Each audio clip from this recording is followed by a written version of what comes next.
The talk we will have right now is from Felicitas, and he will say us something about solar-powered autonomous routers. Give him a warm applause, please. Okay, thank you very much. Yeah, thanks for coming here. Many people. I hope I don't get too nervous, but yeah, let's get started. Yeah, my name is Felicitas, and I'm talking about solar-powered autonomous routers. And one thing I might explain first is I'm not at the autonomous router stage yet. So what I've done so far is build a router, which is actually an open VRT device sitting in my garage, and just publishing data to the internet. It's not routing at all right now, but of course it's an open VRT device, so you can actually do routing with it. So let's have a look at the solar system types. There are two main types, the grid-connected ones and the standalone ones. I'm using the abbreviation PV in my talk, which is short for photovoltaic systems, but PV is shorter, so whenever you encounter the PV, you know it's photovoltaic. Okay, so the grid-connected PVs is what you see everywhere. They are in houses, they are connected to grid, so if there's no sun, you still get power. And yeah, if you gain so much energy from your solar system, it will be fed back into the grid, so you have no losses there. Yeah, that's a typical solar system. It's right on the other side of the street I'm living in, and yeah, they install like 1 kilowatt peak or something like that.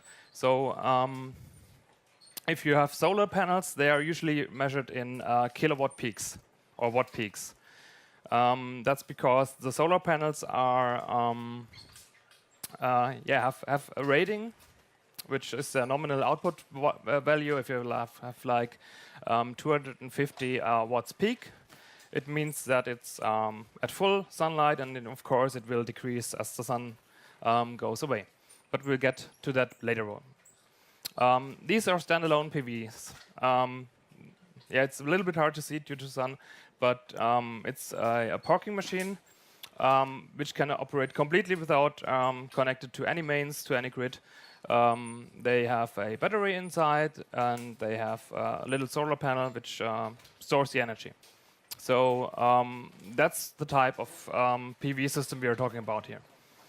And yeah, that's your typical standalone PV setup, where you have your solar module, you have your lead-acid battery, you have your charge controller, and you have your load represented by the light bulb.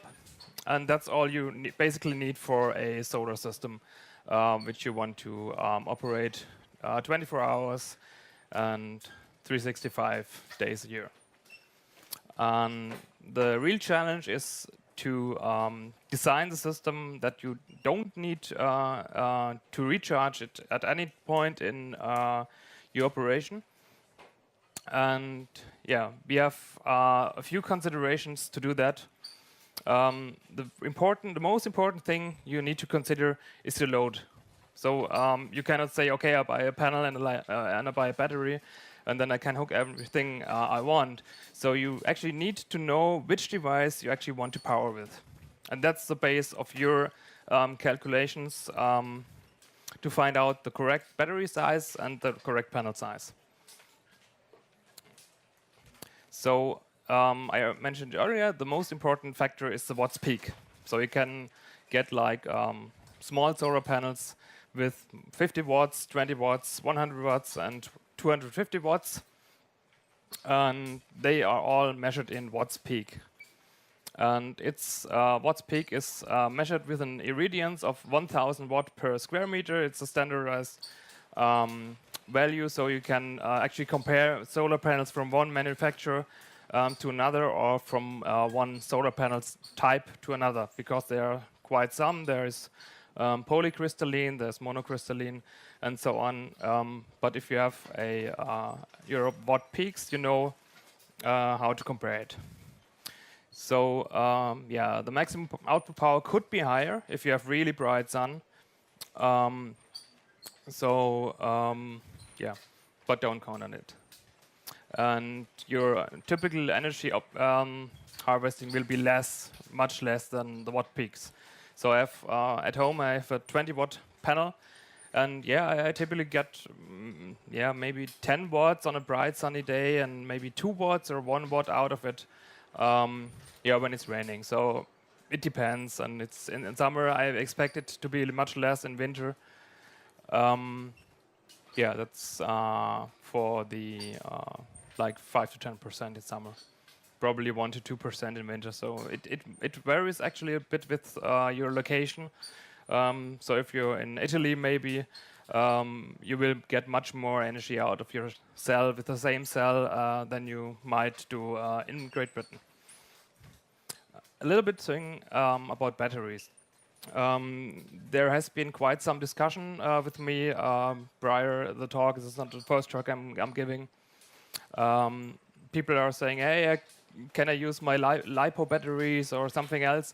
And I've researched it a little bit, and I always say, okay, take the lead acid type battery. That's the battery you want, and you have no problems with that, or very little problems. They are easy to charge. They require almost no maintenance. They are perfect for like hot or cold temperatures. They really don't care. The only problem is that if you have a lead acid battery, the capacity will go down. So it's minus 10 degrees, only 70%, or minus 20 degrees, I think it's 50% or something. That's something you need to consider if you're maybe living in Russia or in Siberia, where it's really cold. So you might need a bigger battery. But for our calculations, I will focus on the typical Central European weather. Yeah. What you can do is you can take a car battery. They are pretty cheap compared to real solar batteries. But yeah, if you can get a real sealed lead acid battery, it's much better because you can the sealed lead acid battery, you can place it in any position, and the car batteries always need to stand up upright.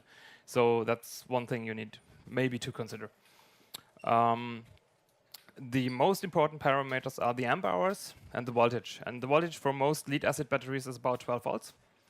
That's the nominal value. If they are charged, they are like 13.9 or 14 volts. And if you discharge them, they will actually go down to like 10 or 9.5 volt, depending on the type. So if you have questions about your lead acid battery, always consult your datasheet. It's the most important piece of information you can get for your battery, because they are so different and so many manufacturers that you really want to look in the datasheet. In this talk, I will take the VRT45G. That's a router you should everyone knows it, or most people knows it. And yeah, it's rated at 12 volts and 1 amps, which makes 12 watts of power usage. And yeah, I have one of these devices and I measured it, and it's about 8 watts average power usage. And so we can just multiply that with our 24 hours, and we get 192 watt hours per day. So that's our value we need to concentrate on. That's the basis of all calculations. And let's look at the batteries. Of course, half the day is darkness, or about half of the day. And so we need to compensate for 95 watt hours we lose at night, because there is obviously no sun. Oh, sorry. So the battery needs to be at least 8 amp hours so we can cover up the night. And that's not really a calculation, it's an estimation, but I will get back to that later. You cannot charge your battery full every day, because there are rainy days, there are really dark days. Maybe in Africa, where you have really much sun, you can do it, but it's not impossible. It's really impossible in Europe. So yeah, that's what you need to consider. And we have a reduced capacity and light in winter. So it's not only the missing light, but it's also the battery capacity going down. So we also need to compensate for that. And as you will see in a few minutes, it's really getting nasty to estimate the correct battery size and the solar panel size, because you think it's only a router, but which power could it draw? But it's really, really lots of power, which we need to harvest through the solar cell. So about the solar cell considerations, we have a oh, sorry, I need to think it through. Yeah, we have like, that's an estimation I made of the 1% of the watt peak. So if you take like a 250 watt peak cell, I expect that it will be only delivering 2.5 watts in winter.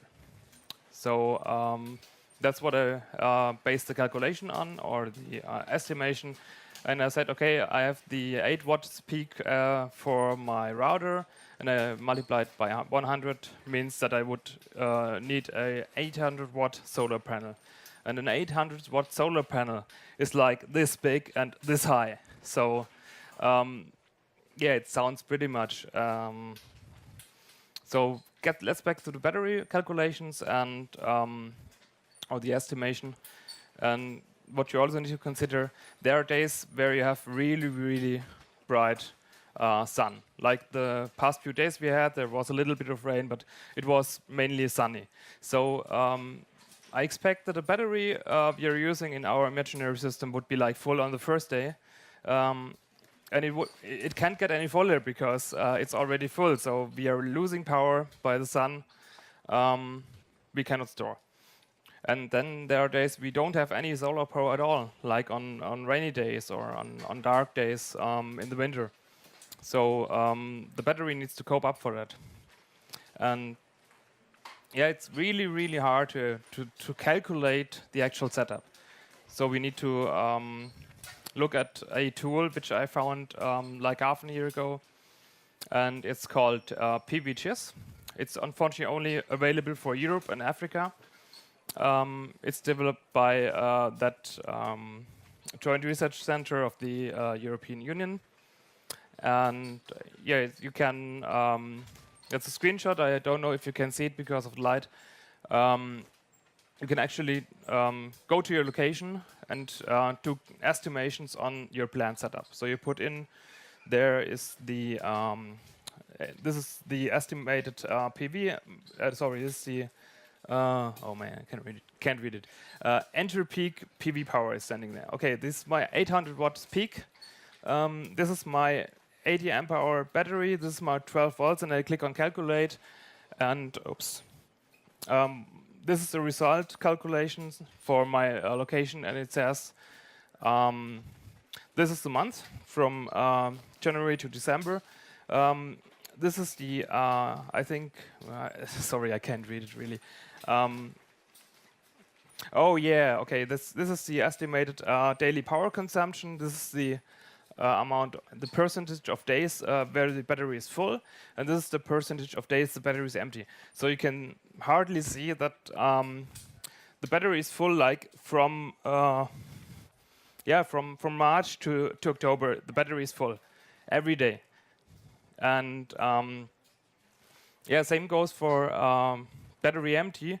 There's a 0 in all of the columns in that month period. The battery won't get empty in summer with that size. But if you look at January, the battery is full only 67% of the days, and it's empty at 2% of all days. So that means this is quite a huge setup with an 800 watts peak panel and an 80 amp hour battery, which is really huge. It's huger than usually car has. And we still can't get enough power to operate the router in January.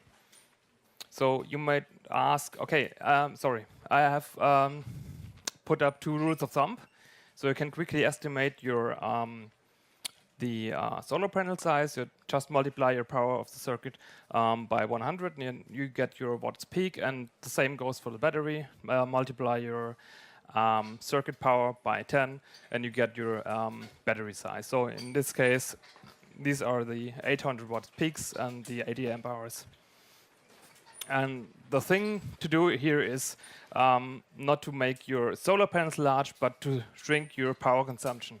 That's the basic thing you need to do if you really want to go down in size and down in costs. So I'm using a router which is based on the AR9331 chipsets. But the 9331 is also nice, and they have about half 2 watt power. So it's about a tenth of the size we need for the VRT device, the VRT54GL. What you can also do is, if you can't reduce your device power consumption, you can also turn it off when it's not required. But I believe that this is the wrong approach. So if you really, sorry, questions? Or you can try to modify the device, yes. But that's not always an option and not always working as you might expect. So what can we do also to reduce or to get more efficiency? The regular charge controllers you can get on eBay for like 10 bucks aren't maximum power point tracking ones. They are using PWM to charge the battery. And yeah, if you can get a maximum power point tracking charge controller, get one, because they can get maybe 10 to 25% more energy out of your cell, because they are using a step-down converter instead of PWM. So, yeah, if you can afford one, they are a little bit more expensive, like 40 bucks or so, but it's worth the investment. This is actually my setup at home. I know it's a little bit hard to see due to the sun, but this is a Carambola 1 board, which is my router, actually. This is the charge controller, this is my battery, and this is a monitoring board I've built to actually read the power consumption and publish it to the web. So it basically measures amps and volts, both of the cell and the battery, and transmits it via a serial device to the router. And I push it onto the web from there. So that's my setup at home. This is a 20 watt solar panel on the right-hand side, which is not sufficient for my purpose. It works for like I think 3 months with some minor outages. In my setup, I would need a 100 watt panel. So I will get really problems when it's going like to October, November. Yeah, the router will pretty often be not available. But right now it's okay, and I will optimize the design a little bit, use a more efficient router. But that's what's actually in my garage, in my garden, working for 3 months now with minor outages and yeah, collecting data. The next thing is, what I wanted to do is to visualize the data. So I want to know, okay, how is sun affecting my solar panel, and how long is the uptime of my router, and how much power does it draw, what is the temperature, and all these things. Yeah, I started actually with COSM, and which is now Xively. You might know it. It's some kind of Internet of Things graphing online service. That's what I started out with, but I had a real problem with them because I couldn't get my data back.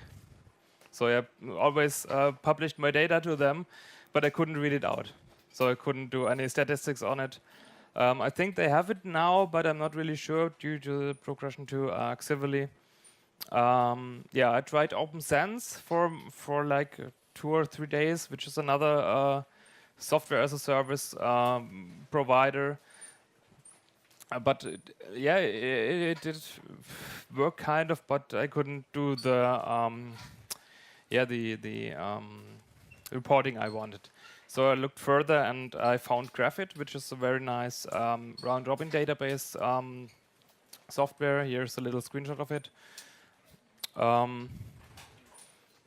Yeah, it's again hard to see, I'm sorry.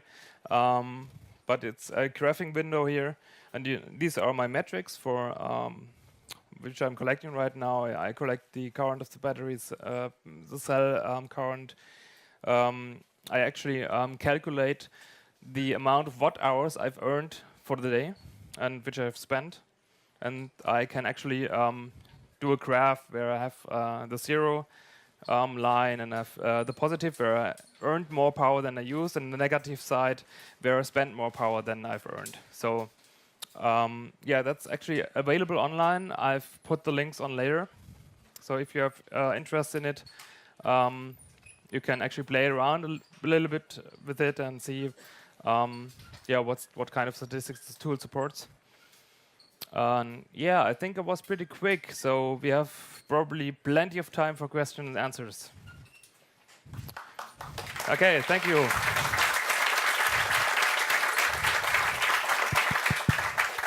So we already have a question here.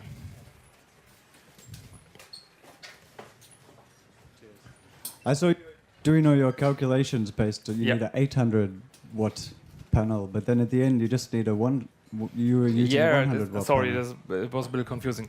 I based the calculations on the VRT54G because everybody knows it, and I'm actually using another router. So it's 80% less. 80% or 90% less panel. Yes. So the VRT55G takes about 8 amps. 8 watts, and the router I'm using now is only using 1 watt. Can you tell something about power consumption for Wi-Fi cards or 3G? And turning that on? No, I haven't measured them. So yeah, you can or you should actually do your measurements before you buy any solar panel or any battery. So measure the device, measure it under load, and see how much watts does it really draw. So we are really on the safe side.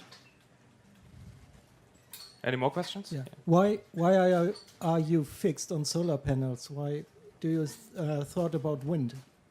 I do have thought about winds, but I've no experience with wind, and I think it's also a little bit more mechanically problematic for me, because it's pretty much simple for me. I'm not a hardware guy so much, so yeah, I bought a solar panel and went from there.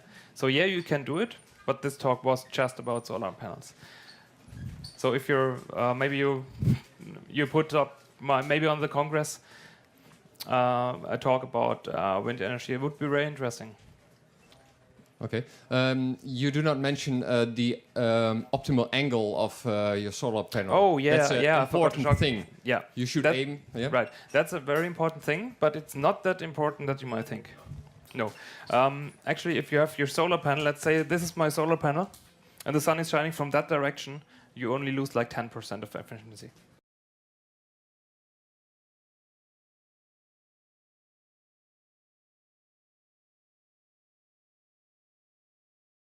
And just publishing data to the internet. It's not routing at all right now, but of course it's an open VRT device, so you can actually do routing with it. So let's have a look at the solar system types. There are two main types, the grid-connected ones and the standalone ones. I'm using the abbreviation PV in my talk, which is short for photovoltaic systems, but PV is shorter, so whenever you encounter the PV, you know it's photovoltaic.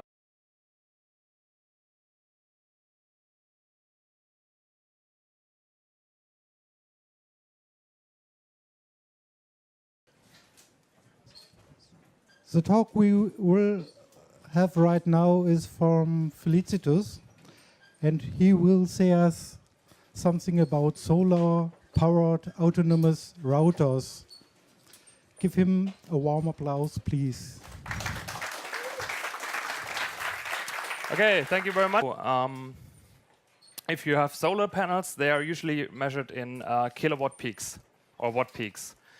That's because the solar panels are have a rating, which is the nominal output value. If you have like 250 watts peak, it means that it's at full sunlight, and then of course it will decrease as the sun goes away.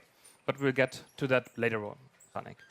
Okay, so the grid-connected PVs is what you see everywhere. They are in houses, they are connected to grid, so if there's no sun, you still get power.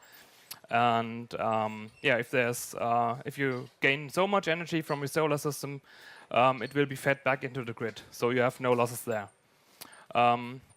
That's a typical solar system. It's right on the other side of the street I'm living in, and they install like 1 kilowatt peak or something like that. So thanks for coming here, many people. I hope I don't get too nervous, but let's get started. My name is Felicitas, and I'm talking about solar-powered autonomous routers. And one thing I might explain first is I'm not at the autonomous router stage yet. So what I've done so far is build a router, which is actually an open VRT device sitting in my garage. And